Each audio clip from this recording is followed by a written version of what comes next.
The United States added 2,251,000 new millionaires from 2019 to 2020.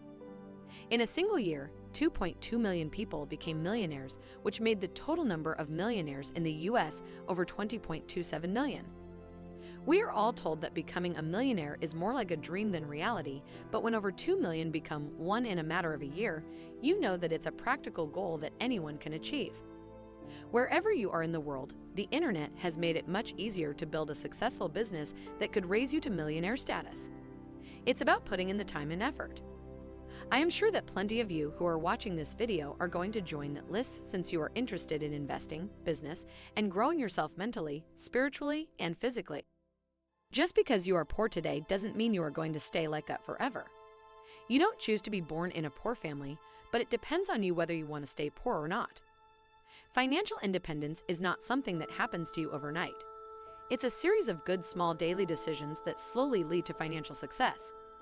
So how do you know that you are on the right path? What are the signs you are going to be one of those millionaires in the coming future? Let's take a look at 5 habits or principles that lead to financial success. And let me know in the comments below how many of them you follow. Give this video a thumbs up and let's start with the first one. 1. You are playing the game of money on offense. If you were to play any game strictly on defense, what are the chances of you winning that game? Extremely low or none, right? And yet, most people play the game of money exactly like that. Their goal isn't to be at the top and make millions. That seems like an impossible goal for them. They just want to pay all the bills and stay out of debt. It's not a bad strategy, but the problem with it is that if your goal is to simply be above the water, that's the maximum that you will get. Of course, there are exceptions. Some people save 5 to 10% of their income.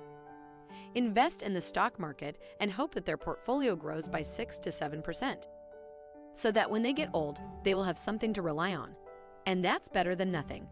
However, that's still not enough. You can't lock yourself into a comfort zone and expect to get financially independent. If you want to create real wealth, you should stop playing defense and start playing offense. You should start attacking as aggressively as you can. Of course, not every single of your attacks is going to be successful, but you will increase your odds of winning by a huge margin. 2. You think big. Back in the days when I was a broke college student who barely paid his bills, I always used to think about how I can minimize my expenses to save more. Even if I would save an extra $100, I would consider that a lot. But at some point, I realized that there is only so much I can save. There is a limit to how low I can go. At the end of the day, there are some fixed expenses that I cannot avoid, such as rent. So the question that was in my mind, should I focus on saving some extra pennies, or should I rather focus on earning 10 times the amount I do now? That's when I realized that I was on the wrong path all that time. There are people who waste hours and hours just to find bread that's 20 cents cheaper. And then there are people who would rather waste that time maximizing their income. The question is, which one are you? 3. You admire other rich people.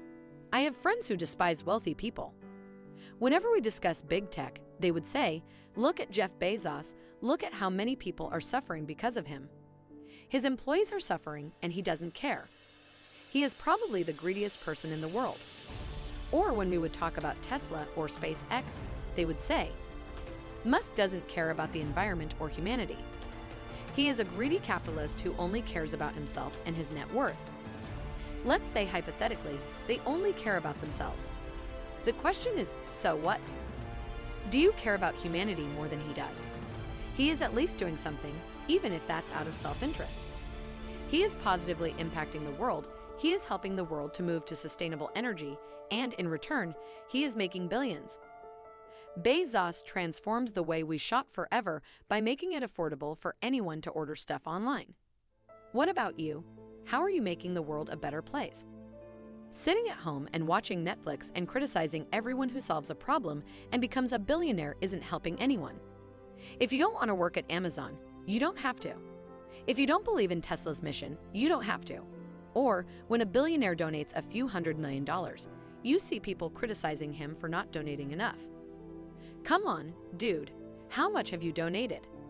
Probably not even 1% of what he did. How about we appreciate what he has done?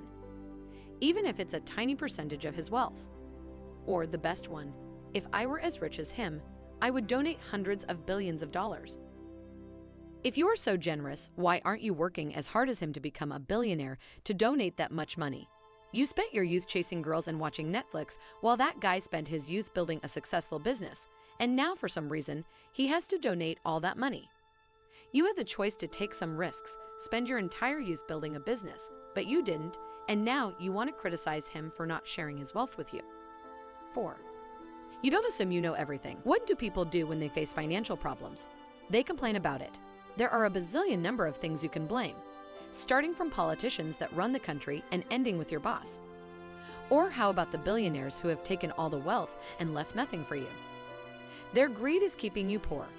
But if you tell them to pick up a book and learn even the basics of money management, he will tell you, "This is my money and I know how to take care of it, so don't teach me how to handle my money."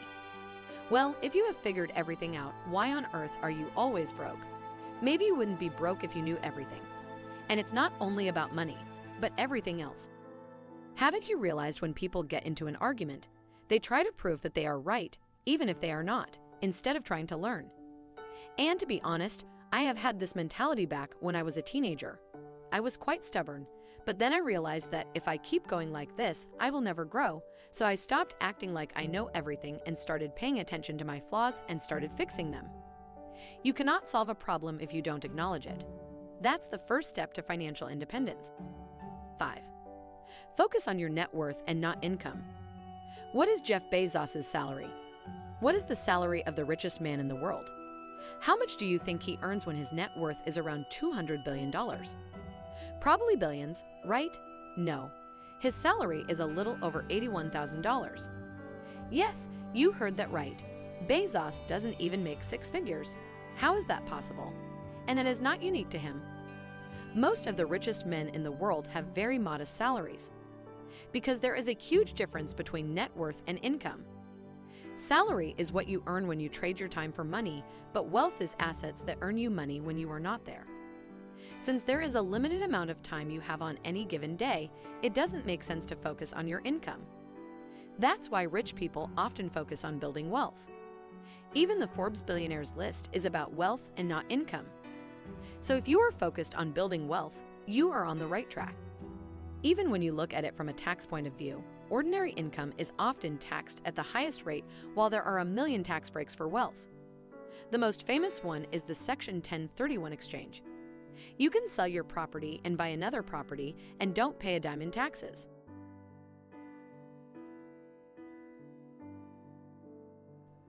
Some of these signs might apply to you, others might not. But keep in mind that you can always make that change in your life. And it's not going to happen overnight. In fact, it took me years to make that shift in my life. So there is no reason to think that you can't do it. If 2.2 million people become millionaires in 2019, another 2 million people become one as well this year, and as long as you put the effort and time, you definitely can be one of them. If you have enjoyed this video, you will most definitely enjoy this custom playlist that I have created specifically for you that has our most popular videos on, that can potentially change your life. And now give this video the thumbs up that it deserves and make sure to subscribe if you haven't done that yet.